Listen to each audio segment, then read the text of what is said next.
안녕하세요. 100만원을 저축할 에너지를 얻을 그날까지 월급쟁이 100만원 저축 프로젝트 월백 저 김방표현봉입니다. 되게 재무상담을 하러 오신 분들과 이제 저희가 얘기를 좀 해보면 모을 돈이 없다고 얘기하시는 분들 생각보다 많습니다.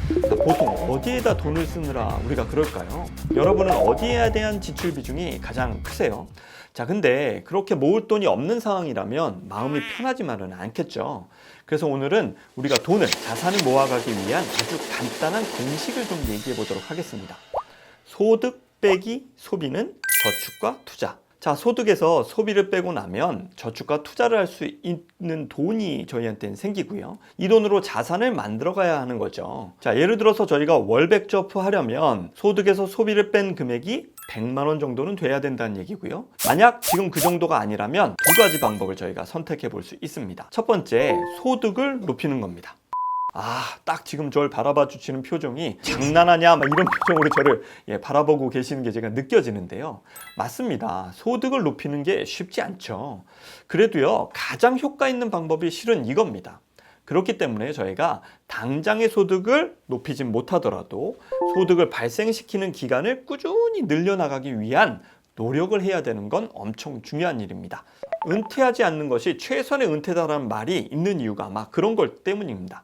자, 여기서 말하는 일은요, 내가 즐기거나 좋아서 하는 일이면 더 좋겠죠. 그래서 저희가 지금 당장의 일 말고도 내가 앞으로 하고 싶은 일이나 이런 것들에 대한 고민과 준비를 항상 해 나가야 되는 이유가 됩니다. 다음은 소비를 줄이면 되죠. 자, 또 장난하냐 이러고 싶으신가요? 근데요, 저도 이번엔 장난이 아닙니다. 소득도 늘리지 못하고 소비도 줄이지 못하면 어쩔 수 없이 노답인 거죠. 월백저프, 저희가 이런 방송을 하는 이유도 내 삶의 진정한 주인된 마인드로서 오늘을 살고 미래를 준비하는 방편을 마련하기 위한 그런 숙제를 저희가 찾아내야 되는, 해결해야 되는 게 필요하니까 그렇습니다. 자, 제가 또 살짝 흥분했네요. 죄송하고요. 자, 이제 다시 돌아가서 소비를 좀 줄여보겠습니다. 가만 보니까 소득을 늘리는 거나 소비를 줄이는 건 모두 저축과 투자를 늘리기 위한 방안이네요. 그럼 우리가 당장 할 수 있는 쉬운 일은 어떤 건가요? 자, 소득을 늘리는 게 쉬운가요? 아니면 소비를 줄이는 게 쉬울까요? 답이 좀 보이죠? 10,000원을 더 버는 것보다 10,000원을 안 쓰는 게 더 쉽습니다. 저희가 이런 태도를 우리 마음속에 딱 세팅한 다음에 그 많은 소비관리법을 보셔야 내 마음속에 저장되시겠죠. 자, 이제 구체적으로 봅시다. 여러분이 저와 재무상담을 쭉 하셨어요. 그랬더니 제가 이렇게 얘기하는 겁니다. 선생님께서는 현재 급여의 10% 정도를 더 쓰고 사셔도 미래 목표를 준비하는데 전혀 문제가 없습니다. 10%를 더 쓰세요.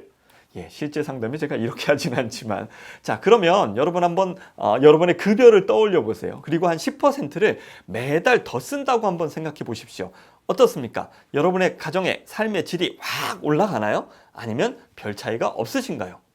네, 실은 별 차이가 없습니다. 지금도요, 매달 지출이 몇십만 원 정도는 들쭉날쭉 하는데 많이 쓴 달에 우리 삶의 질이 훨씬 더 좋았던 건 아니었던 겁니다. 그게 돈의 속성인 겁니다. 자, 소비는 그렇습니다. 근데요, 저희가 소비 관리를 해서 조금 전에 얘기했던 10%를 꾸준히 저축과 투자로 보낼 수 있다면 얘는 얘기가 완전히 달라집니다. 네, 미래 자산을 만들어내는데 엄청난 효과를 발현하는 거죠. 그러니까 저희가 해야 될 일은 뭐죠? 현재 삶을 위한 소비, 그 다음에 미래 삶을 위한 저축과 투자의 밸런스를 맞추는, 얼마가 좋을 건지에 대한 결정을 해주시는 게 여러분이 해야 될 역할인 겁니다. 자, 아주 간단한 공식으로 정리를 해봤습니다. 소득에서 소비를 빼면 저축과 투자다. 그런데 저희가 소비 관리를 통해서 저축과 투자할 금액을 정해놓고 나면 소득에서 저축과 투자를 빼면 소비할 돈이 남는 선저축, 후소비 그림을 만들어낼 수 있겠죠. 월백저프 오늘은 여기까지입니다. 자, 방송을 보시면서 궁금한 내용 있으시면요, 댓글 달아주시면 방송 통해 답변 드리겠습니다. 감사합니다.